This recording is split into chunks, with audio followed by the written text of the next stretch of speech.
విలువలు, విశ్వసనీయత.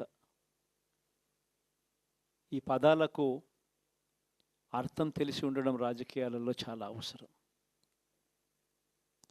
రాజకీయం అంటే ఎల్లవేళలా అధికారమే కాదు. అధికారంలో లేనప్పుడు కష్టాలు ఖచ్చితంగా వస్తాయి. కానీ ఖచ్చితంగా కష్టాలు వచ్చినప్పుడు మనం ఖచ్చితంగా ఏ రకంగా రియాక్ట్ అవుతామన్నది మన చేతుల్లో ఉంది. విలువలు, విశ్వసనీయత లేని మనిషిగా రాజకీయాలు చేద్దామా?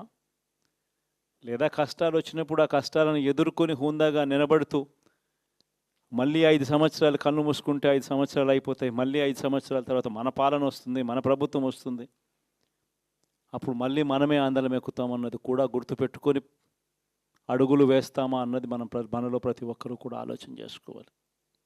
ఇదే మన ప్రభుత్వం అధికారంలో ఉన్నప్పుడు కులం చూడలేదు, మతం చూడలేదు, ప్రాంతం చూడలేదు, రాజకీయాలు చూడలేదు, చివరికి ఏ పార్టీకి ఎవరు ఓటు వేశారు అన్నది కూడా చూడకుండా ప్రతి పథకము కూడా డోర్ డెలివరీ చేయించాం. మనం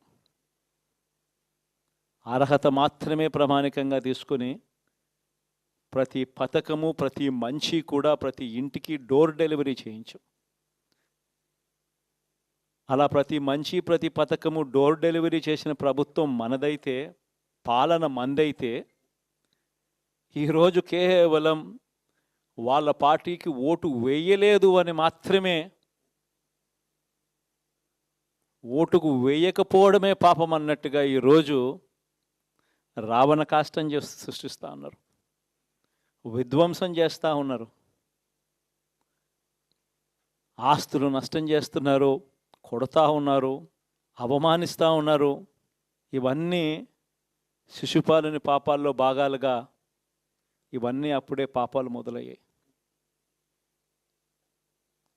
ఒకవైపున మనమేమో మనకు ఓటు వేయకపోయినా కానీ ఏ రోజు కూడా డిస్క్రిమినేషన్ చూడలేదు. అటువంటి వాళ్లకు కూడా మనం డోర్ డెలివరీ చేసిన ప్రభుత్వం పాలన మందైతే, ఈరోజు కేవలం ఓటు వేయలేదన్న ఒకే ఒక కారణంతో ఏకంగా కొడతా ఉన్న పాలన వీళ్ళది. ఈ పాపం ఊరికే పోదు.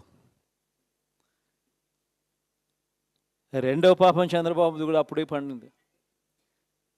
బహుశా కేంద్రం ఈ రకమైన కేంద్రంలో ఈ రకమైన పరిస్థితులు బహుశా ఎప్పుడు ఉండిండవేమో.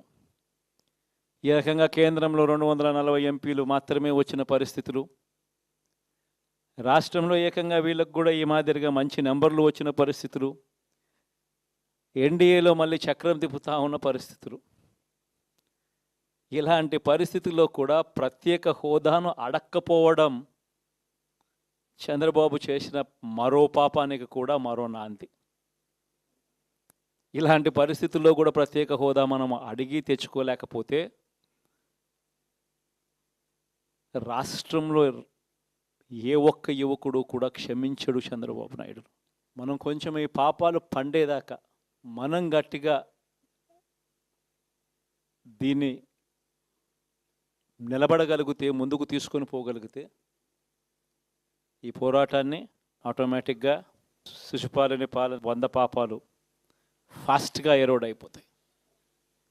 కాబట్టి ప్రతి ఒక్కరూ ఈ విషయాలన్నీ గుర్తుపెట్టుకోమని కోరుతాం. ఇవన్నీ బహుశా నేను చెప్పేటివన్నీ